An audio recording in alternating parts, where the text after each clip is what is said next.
Welcome to NAAIM Confidential, episode 36. I am your host, Ben Fox, and today I have the pleasure of introducing our speaker, Barry Arnold. Barry is the Chief Investment Officer with Global View Capital Management. He is directly responsible for portfolio construction and monitoring of the Global View tactical allocation programs, as well as research and due diligence on any third-party managers, signal providers, mutual funds, and ETFs that GVCM may offer on their investment platform. And Vice President of NAME as well, right? El Presidente, actually, you're right, this yeah. year. Yeah, I'm the Grand Poobah this year. Have you been the Presidente before? No, I've been on the board and treasurer as well, but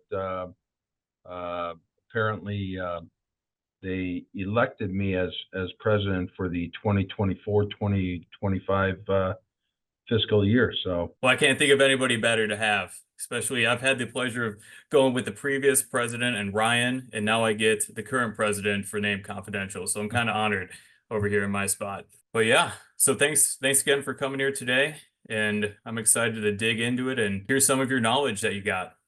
Yeah, thanks for having me. Appreciate it. Definitely. Well, I always like to start off with the NAIM Exposure Index. And as a reminder for those who are new here, the NAIM Exposure Index represents the average exposure to the U.S. equity markets reported by our members. Looks like this week we were up a little bit from what it was last week. It was around 72 and we're up to 87.46. I'm not necessarily surprised to see an uptick. Are you, Barry? No, not at all. Not with the market action, et cetera. We're a name exposure contributor every week and so forth. Ours is a little bit different. I'll talk about the firm because we don't have a particular strategy or a group of assets necessarily. We have a platform of various managers to include Global View that we try to give kind of a pretty good picture of where our financial advisors have allocated and so forth. We've been probably in the 100 to 110% area for much of 2024 for the most part. The way I look at the weekly name exposure index, it's like any other sentiment, not any other sentiment index. It's unique in that you guys are tapping into actual asset allocations and so forth of the members. But what is unique about it is the scale goes from negative 200%, right? Because people can be inversely exposed to the market minus 2 times, all the way up to 2 times leverage on the positive side. So the scale actually goes from negative 200 to positive 200. For the most part, it's kind of right in this this range, probably the 40 to 100 area. But like any other sentiment index, whether it's Investors Intelligence, AAII, even looking at like the CNN Fear and Greed Index, you're going to have kind of the base area. It's at the extremes that's very helpful, I think, in analyzing it and so forth. Some people actually use this as an indicator maybe in how they manage money. We don't. We look at it as information and so forth because we have our own signals that actually dictate how we go in and out of the markets. But yeah, at extremes, the name exposure index is usually pretty helpful in measuring the sentiment of the market. Yeah, it's definitely fun to just watch every week. I'll be honest, we contributed to it for years, but I never really paid that much attention to it until I actually started doing NAIM Confidential, and I had to look at it every single week. And now just kind of watching the flows and knowing like where we are as a firm versus where some of the average of the other members are as a total. It's just fun to kind of see how it's moving and see like maybe why is it moving this way, or is this contrary to what we're seeing on our end? Why might that be? And just kind of just fun things to think about. Exactly. Well, fun week. I feel like I always get these great weeks that I get to talk to everybody. We had the rate cut and everything. What are kind of your thoughts on the current market, maybe long-term view as well? Just anything along those lines. Yeah, certainly. So obviously this week we had the Fed, right? Everybody was hugely anticipating the Fed move. It was interesting, I thought. Last year, if you go back to like fourth quarter of 2023, everybody was expecting like five, six, seven, eight cuts during the year going into 2024. And as we moved through the year and Jerome Powell got up on the podium and so forth, kind of tamped down expectations, dot plots were a little bit tight, highly elevated. We've always been of the impression that I was going to be higher for longer. That phrase that's embedded in everybody's mind at this point. But eventually, the market priced in a cut September 18th, much anticipated, and bingo, they came in with a 50 basis point cut. I was looking at it as, could it be short term, buy the rumor, sell the news type situation? The Fed day itself, which is Wednesday, is usually pretty sloppy. And when they came out with the 50 basis point cut, the markets really didn't do too much. They gave up the ghost a little bit in the afternoon. But then everybody recalibrated overnight and jumped back into the market yesterday. We had some pretty big moves all across the board, whether you're looking at the S&P 500, NASDAQ 100, et cetera. And you can see here on this chart, this is a daily chart, candlesticks and so forth, that little pop that we had yesterday. This is not updated through today's close itself. The market kind of pulled back a little bit today, maybe 0.25% across the board for the most part. But it did break out of that consolidation zone. But the orange box that I have highlighted here is it was a pretty sloppy market since July, mid-July, when we hit the all-time high on the S&P itself. And you had a lot of white noise in here, meaning you had big bars, a lot of volatility on a daily basis, and you had a lot of gaps down, gaps up, and so forth. So that needed to be resolved. The market needed to calm down. And then you get a poke above into all-time highs yesterday. We'll see if that can continue.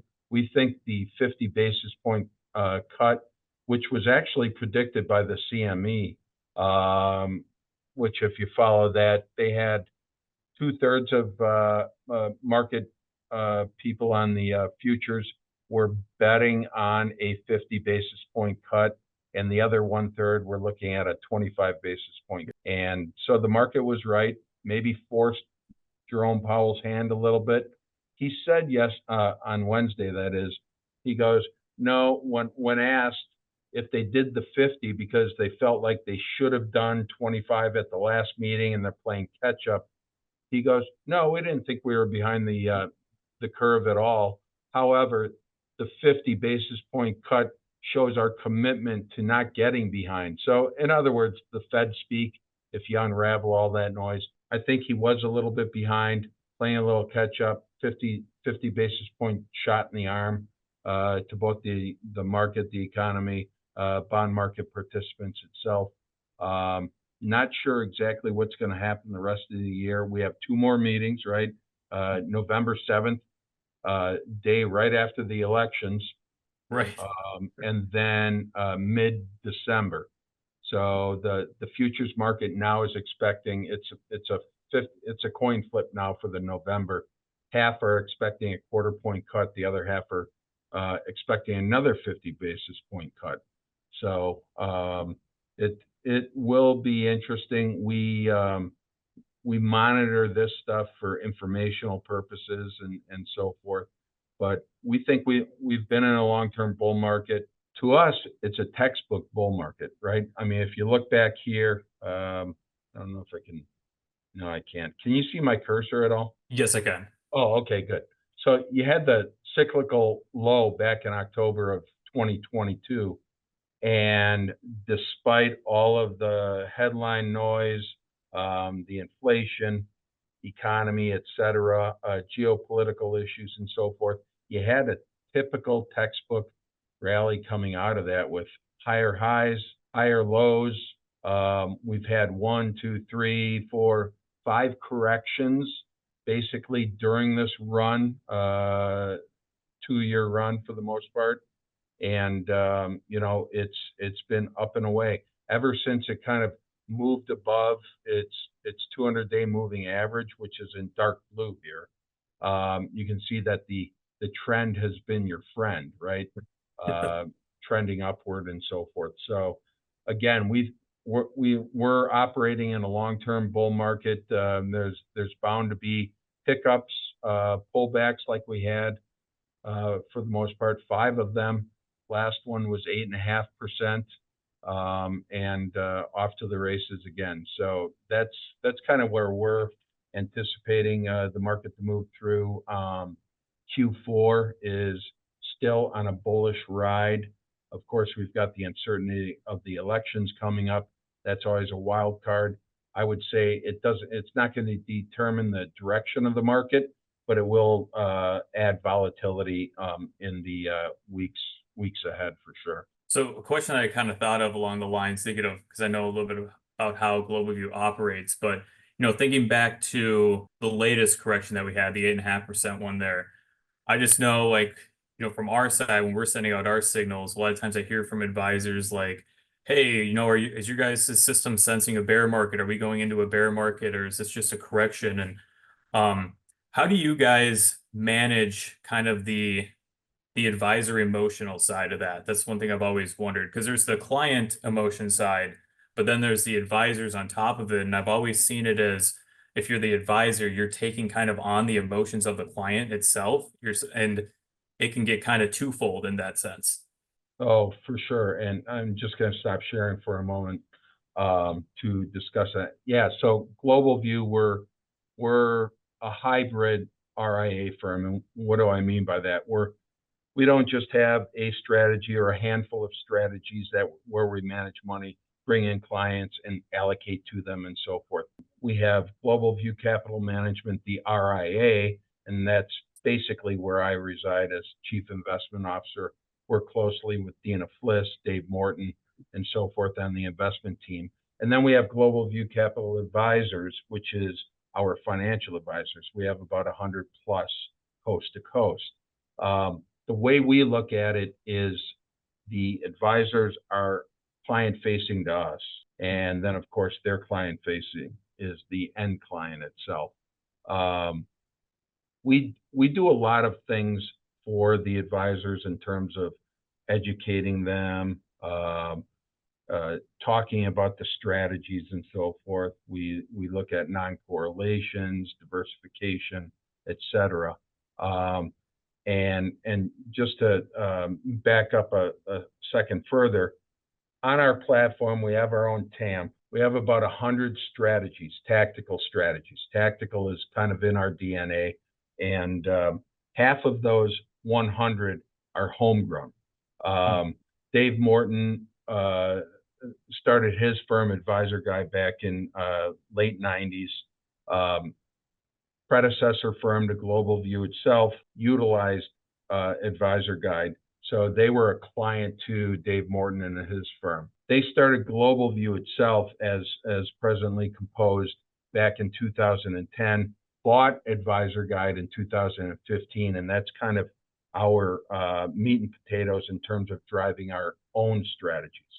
But we have, out of the 100 tactical, again, half are ours. The other half are a lot of name members. And, Ben, we run 3 of your strategies on our platform and so forth as well.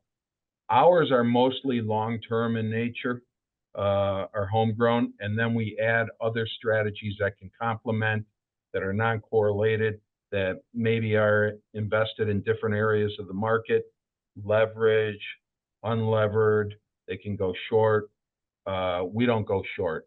We're either long or on defense and so forth. But the other 50 strategies, I mean, they run the gamut from, bonds, tactical, high yield, high hooch, as I like to call it, which is leverage, long, short, which is kind of where you guys fall into the apparatus and so forth. We've got all of those on the platform. We're constantly giving our advisors where they're at, how are they invested? How are they doing? Are they close? Are they close to going to cash? The market's down 8% to your point, right? And we have drilled into them. If this strategy per se is the tail that's wagging the dog, then you're over allocated to it, right? Bring it down to something that you can sleep on and let the managers do their work, right? Everybody's got their own methodologies, their own timing. Some are daily, some are weekly, some are monthly, etc. Let them do the work, and sit back and enjoy the ride. They're on the platform for a reason. They've got a sound system and so forth, great long-term track records, great rolling 3-year periods, et cetera, et cetera. Let them do the work. So there is a lot of hand holding. A lot of my phone calls during the day would be from financial advisors. They will couch it as saying, my clients are a little worried, right? But it's typically not the client, it's the financial advisor. So that's how we operate. Yeah. So to your point on that down 8.5 and so forth, we did have questions about, why are they still in? And I'm talking about a number of them to include our own strategies. Even here, we still had a buffer of probably like 5%, and we don't do leverage. We had about another 5% buffer on the S&P before even our own signals would turn to defensive. So we let them know that corrections are normal, and so forth, and we're still in a long-term bull, at least from everything that we're measuring. So Got it. No, great answer. Thank you. And so I guess the kind of along the same lines, what do you do to evaluate like these signal providers or these systems that you're looking at? What are some of the things that you look for? Well, one thing that we definitely look for is really good upside capture versus downside capture.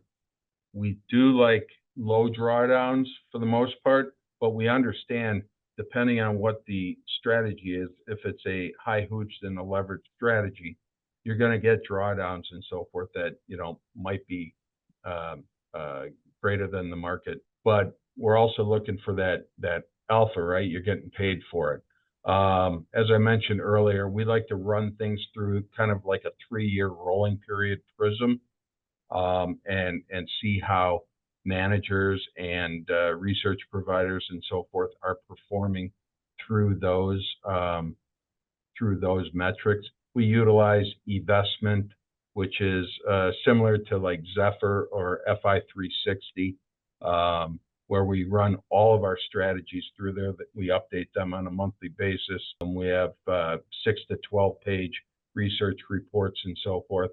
If there is a problem child, so to speak, we kind of put them on the carpet and do a deep dive. We have phone calls, see if anything's changed, whether it's methodology, algorithms. A lot of them use algos and so forth, and we'll put them through the ringer. But for the most part, if they're sticking to their knitting, just happens to be an environment where things aren't hitting on all cylinders and so forth, we usually have kind of a long leash, especially with our long-term partners and so forth.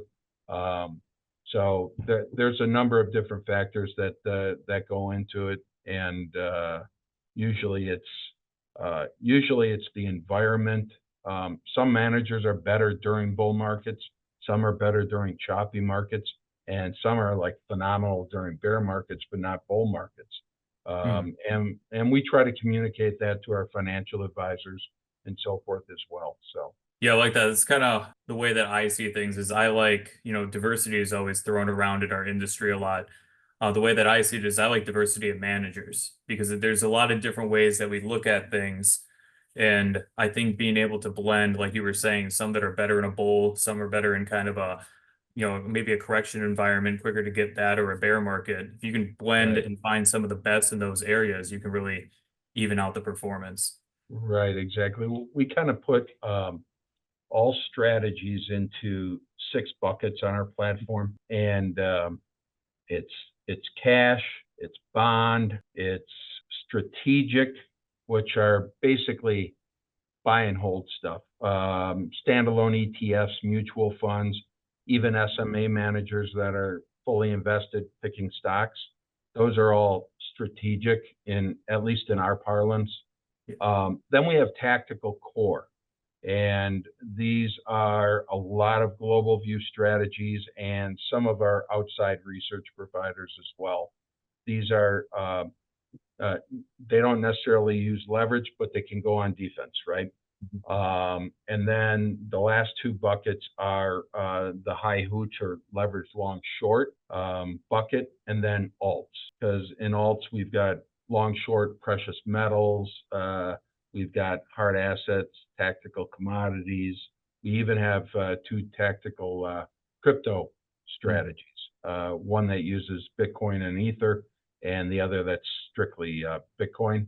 But there's 6 buckets on the platform. Every strategy fits into one. Like I said, we have about 100 tactically managed strategies, but we also have about 200 other strategies, which are SMA managers and standalone ETFs, mutual funds. We don't put every single ETF and mutual fund on the platform. We're typically looking for active managers and so forth. But we teach the financial advisors, start with tactical core as your main entree. And then the other 5 buckets are satellite blends, right? Yeah. So choose from there, and you can blend high hooch stuff for a balanced investor. You can get some leverage long short in there, 10% maybe, something like that. As long as you're offsetting it with some more conservative. We have tactical multi-sector bonds, tactical high yield bonds, etc. And then you can use that tactical core for the meat and potatoes as well. And if they're dialed in with a balanced suitability risk score, so to speak, you're good to go. So we love diversification of those buckets themselves, but within the buckets, like you said, there's methodologies, there's sector exposure, there's timing, and then there's just different shops, right? So if you can incorporate all of that diversification, and we do our own like correlation matrix too with our top 30 to 40 strategies as well, where they're correlated to each other in this big matrix and so forth. So if they think they're diversified because they're in these 3 strategies, yet all 3 strategies are NASDAQ 100 exposure. They've got correlations that are like 85 to 100%. They are not diversified at all, right? So that's a lot of the homework that we try to do at the home office here to educate our financial advisors and so forth. Great. Well, that diversification with 3 NASDAQ strategies definitely hit home. I've had to answer that, like, yeah, are they correlated? I'm like, yes, they're correlated. They're a little different, but they're correlated. Yeah. Well, I know you guys, you have one strategy where you're taking 2 of yours, right? Because they are, I wouldn't say non-correlated or even lowly correlated, but they're probably in the 50-60% mark of correlation, right? Blending them together to create another strategy. So yeah, we're always messing around with that stuff and trying to find within our kind of core thought process if we can diversify a little bit out there. And we found something recently, but still it's at best, that 50-60. Right. Yeah, I do have another chart here of the market real quick, just to put a pin in this. One of the things that we look at, and we have a saying at our firm, predictions are for show, but our tactical signals are for dough.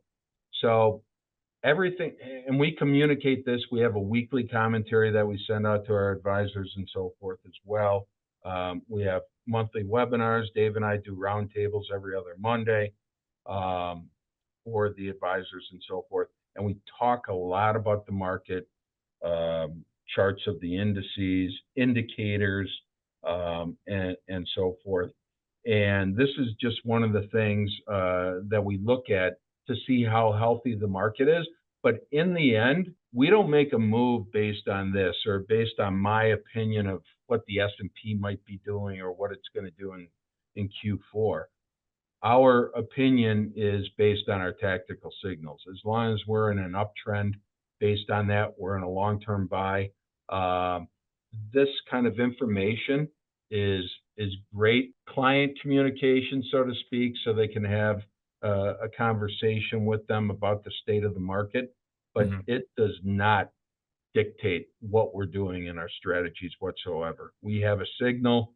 I shouldn't say a signal. We put a signal on anything that moves, whether it's individual. Some of our strategies are based on the S&P 500 signal. We've got some on NASDAQ 100, small cap, etc.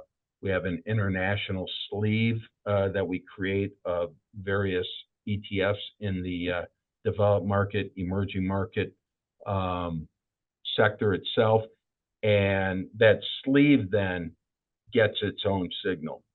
So it's not just on one ETF or one mutual fund and so forth. It's the sleeve itself.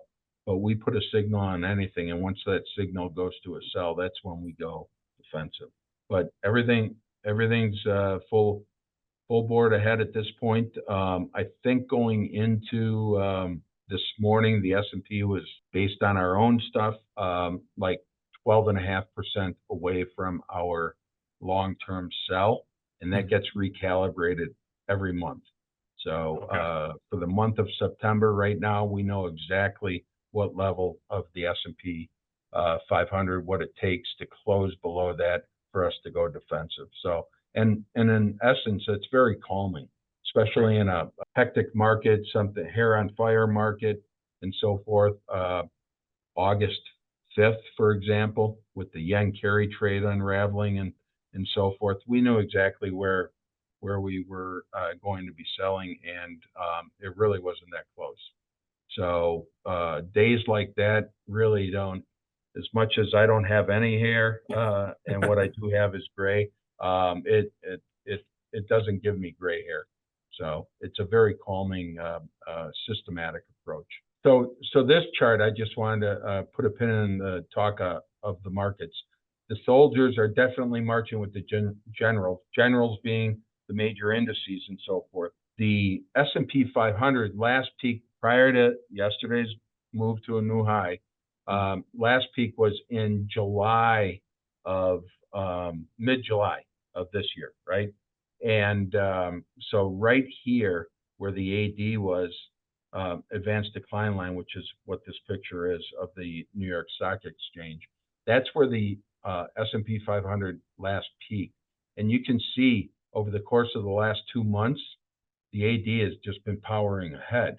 To us, that's obviously very bullish. Don't fight the tape is one mantra. Don't fight the Fed now that they're cutting rates is another mantra. Short and sweet. We don't live or die by those sayings. But this is telling us that the market is not just a Mag 7 environment, right? The majority of stocks are participating in this to the tune that the breadth indicator here has actually gone out to multi new all-time highs. So I think that bodes well for the market going forward. Well, I hope so. I like bull markets. I'll take a bear every once in a while to show we can still do our thing, but I do Right. like bull markets. Right. Yeah. When this is leading, typically the indices play catch up. And when it's out to a new all-time high like this, it typically doesn't, take a nosedive from here. Usually there's distribution. You can see it in the tape itself, while the indices might be marching higher and so forth. We don't see that. In fact, it was the reverse. This is marching higher while the indices were struggling. So we think we're in a better equity environment than Mag 7 people are trying to tell you. Got it. No, that's nice to know. Do you have a favorite investment quote that you like to share? I do, actually. Oh, perfect. So I'm a little biased here. I'm going to steal this one from my father, who was also in the investment business. And the reason I did is not because it's his quote. One, I think it speaks to long-term investing. But two, it really speaks to how we do things at Global View. So the primary trend is the most powerful force underlying the movement of the markets. knowing its direction is the most valuable information an investor can possess. And at Global View, trying to identify the primary trend is really what our algorithms on our long-term signals try to do. And that's why this is one of my favorite quotes. So I can borrow my previous life when I worked with my dad in the late 80s and marry it with my current life with Global View Capital. Awesome. No, I love that. One other thing I want to touch on, are you going to Outlook? I mean, you should be, right? Oh, I think it's mandatory, right? Right. But yes, I wouldn't miss it. NAAIM is a very special organization, right? It's not like some of the other organizations I used to belong to in the financial industry. Like, like there's always local financial associations and so forth. But NAAIM is very unique. I mean, it's a brother and sisterhood, right? Of our members. And I think it's the industry's best kept secret. So I am definitely going to Outlook. I believe I have to do, some welcoming speech on Monday morning. Outlook is going to be October 27th, Sunday night through October 29th down in Dallas. We've got a great slate of speakers. I think we've got John Roque. He's from 22V Research. He's going to be talking on markets, technical analysis. We've got Shahira Knight. She's with Deloitte. She's going to be talking on the election. And this is 1 week before the election. I think she's going to have some great content. We've got Simeon Hyman from ProShares. He's going to talk macro. And those are just some of the speakers. Some of the best stuff, though, is just the collaboration with the members, friendships, creating partnerships like we have been. It's just a great organization. I think everybody should go. No, definitely. And I love Outlook. I feel like Outlook is a little bit more, I guess, intimate in a way that you can have a lot more of those conversations with people. There's a little bit less to do in the sense of like the UK conference. So you have a little bit more time to have those conversations, share ideas, and learn from the other members. Oh, totally agree. Yeah, Outlook is. I forget who said it, but it's like the little sister conference to Uncommon Knowledge, right? Which we have coming up in early May of 25. Where is that? Costa Mesa, California, I believe, just south of LA. Yeah. But you're right. Uncommon Knowledge usually has probably twice as many attendees and so forth. So Outlook is much more intimate, usually in the breadbasket of the U.S., right?